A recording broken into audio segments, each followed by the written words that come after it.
American green വിസയും UK residence വിസയും ഉള്ളവർക്ക് 14 ദിവസത്തേക്ക് ഓൺ അറൈവൽ വിസയാണ് UAE അനുവദിച്ചിരുന്നത്. ഇത്തരം ഓൺ അറൈവൽ വിസയ്ക്ക് നേരത്തെ ഓൺലൈനായി അപേക്ഷ സമർപ്പിക്കണമെന്നതാണ് പുതിയ നിർദ്ദേശം. വിസ കാലാവധി 14 ദിവസത്തേക്ക് കൂടി നീട്ടാൻ അവസരമുണ്ടാകുമെന്ന് ദുബായ് താമസ കുടിയേറ്റക്കാര്യ വകുപ്പ് അറിയിച്ചു.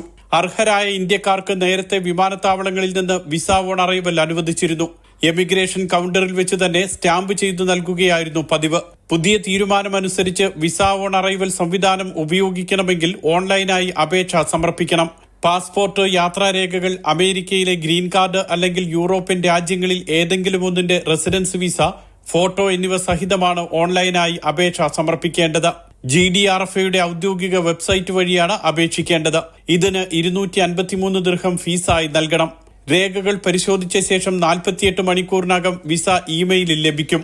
അതേസമയം ഇന്ത്യയിൽ നിന്നും വിസിറ്റ് വിസയിലും ടൂറിസ്റ്റ് വിസയിലും എത്തുന്നവർ നിലവിലുള്ള നിയമങ്ങൾ കർശനമായി പാലിക്കുന്നുണ്ടെന്ന് ഉറപ്പുവരുത്താനുള്ള പരിശോധന വിമാനത്താവളങ്ങളിൽ വിമാന കമ്പനികൾ കർശനമാക്കി. ഇന്ത്യയിലും UAEയിലുമുള്ള വിമാനത്താവളങ്ങളിൽ ഇത്തരം പരിശോധന നടക്കുന്നുണ്ട്.